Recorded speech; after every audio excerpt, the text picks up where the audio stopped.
Hello everyone.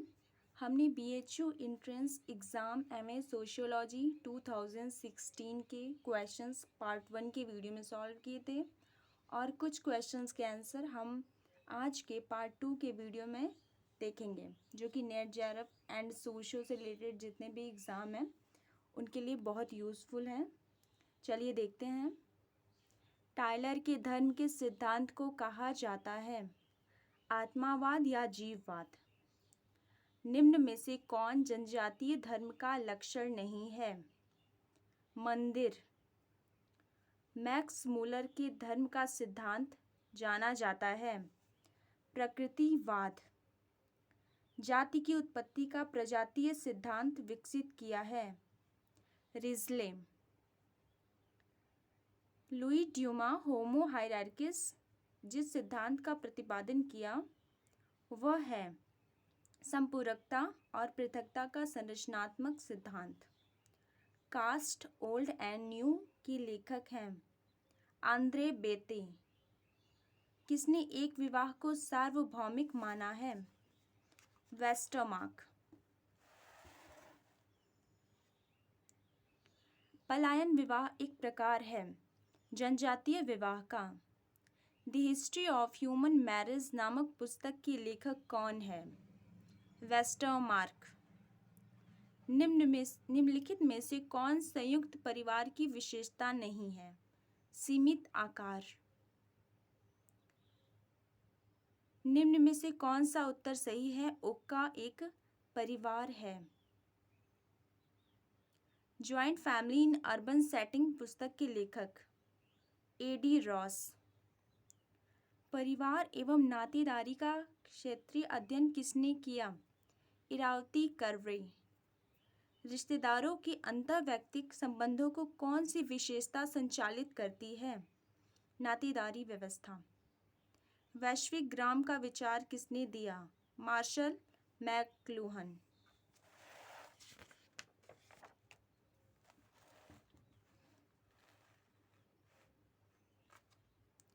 दक्षिण भारत को कुर्ग के सामाजिक एवं धार्मिक जीवन की व्याख्या में एम.एन. श्रीनिवास ने किस अवधारणा को विकसित किया? संस्कृतिकरण। मॉडर्नाइजेशन ऑफ इंडियन ट्रेडिशन पुस्तक के लेखक हैं योगेंद्र सिंह। संस्कृति प्रसार का सर्वाधिक प्रभावी अवरोध है दूरी। पश्चिमीकरण की प्रक्रिया को आधुनिकीकरण किसने कहा? Daniel learner. संस्कृतिकरण एवं पश्चिमीकरण अवधारणाओं के रूप में प्राथमिकता विश्लेषण करते हैं सांस्कृतिक परिवर्तनों का। निम्न में से किसने संस्कृतिकरण को हिंदूकरण, आर्यकरण, ब्राह्मणीकरण एवं भारतीयकरण के रूप में अवलोकित किया है? बी.के. सरकार। आधुनिकीकरण एक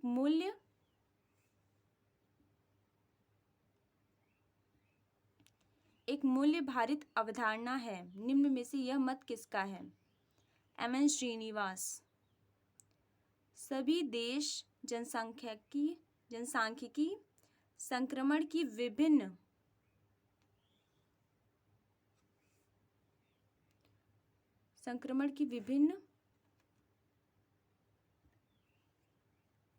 अवस्थाओं से गुजरते हैं। निम्न में से कौन सी ऐसी अवस्था नहीं है?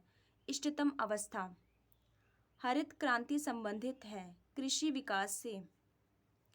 भारत में पश्चिमीकरण के 3 स्तर निम्न में से कौन है? प्राथमिक, द्वितीयक, तृतीयक। 2011 की जनगणना के अनुसार भारत के निम्नलिखित राज्यों में से सबसे अधिक जनसंख्या घनत्व वाला राज्य कौन सा है? बिहार। निम्न में से कौन सी अभिनेत्री निर्मल भारत अभियान की ब्रांड एम्बेसडर है? विद्या बालन।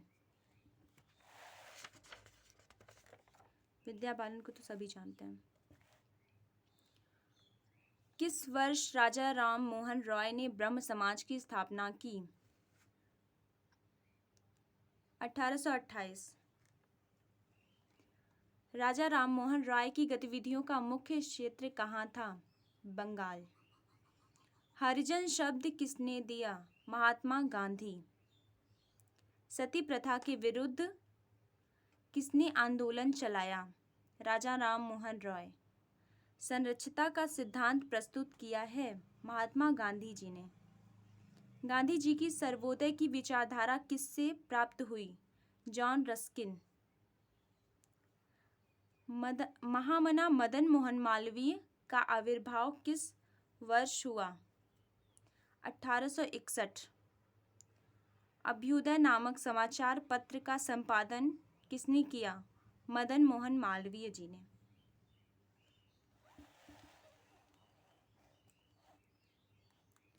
काशी हिंदू विश्वविद्यालय की स्थापना 4 फरवरी 1916 को हुई। इसकी स्थापना मदन मोहन मालवीय जी ने किया। समाजशास्त्र में 3 स्तरीय सिद्धांत किसने प्रतिपादित किया? अगस्त कॉम्ट, जो कि सोशियोलॉजी के जनक के रूप में हैं। यांत्रिक एवं सावयवी एकता की अवधारणा को किसने प्रतिपादित किया? दुर्खीम। कार्ल मार्क्स ने किस वैचारिक मत का प्रतिपादन किया है? संघर्षात्मक। समाजशास्त्र में समाज में श्रम विभाजन का अध्ययन किसने किया? Emmanuel Durkheim. कम्युनिस्ट मैनिफेस्टो नामक पुस्तक के लेखक हैं? Karl Marx. किसने समाजशास्त्र को एक प्रत्यक्षवादी विज्ञान का समर्थन किया? Auguste Comte. निम्न में से प्रकार्यवादी किसे कहा जाता है? Emmanuel Durkheim.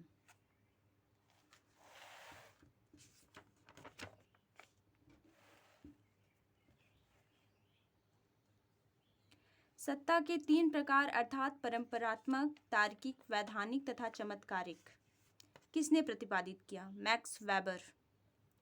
आदर्श प्रारूप क्या है? एक सिद्धांतवादी प्रकार है। मैक्स वेबर ने क्रिया के कितने प्रकार बताए हैं? 4। समाजशास्त्र में अलगाव का सिद्धांत सर्वप्रथम किसने दिया?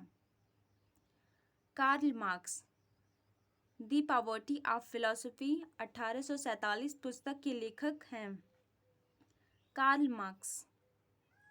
यह कौन विश्वास करता था कि समाज कुछ सामाजिक नियमों के द्वारा वैसे ही शासित होता है जैसा कि भौतिक जगत कुछ नियमों के द्वारा शासित होता है?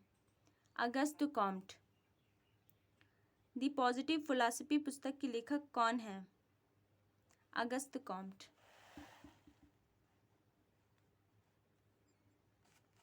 कॉम्ट की व्यवस्था के 2 स्तंभों का उल्लेख कीजिए।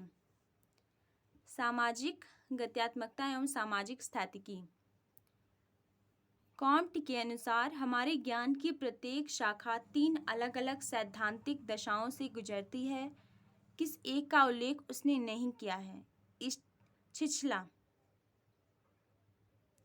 कॉम्ट के अनुसार कौन से चरण में संपूर्ण मानव प्रजाति संचालनात्मक सामाजिक इकाई होती है? तृतीय चरण। यह किसका मानना था कि धार्मिक विश्वासों का आर्थिक व्यवहारों पर गंभीर प्रभाव हो सकता है? Max weber. मैक्स वेबर के अनुसार स्तरीकरण व्यवस्था के 2 प्रमुख आयाम हैं, वर्ग और परिस्थिति। गाइज, अगर आपको मेरी वीडियो यूज़फुल लगे तो प्लीज़ लाइक और सब्सक्राइब करिए, जिससे कि मैं जो भी वीडियो बनाऊं वो आप तक पहुंच सकें। एंड कुछ क्वेश्चन के आंसर मैंने इसमें मेंशन नहीं किया है क्योंकि उसमें मुझे डाउट था। सो अगर आपको मिले तो आप लोग उसे सॉल्व कर लीजिएगा, नहीं तो अगर मुझे मिलेगा तो मैं उसमें करा दूँगी। और बाकी के क्वेश्चन मैं पार्ट 3 के वीडियो में सॉल्व कराऊँगी।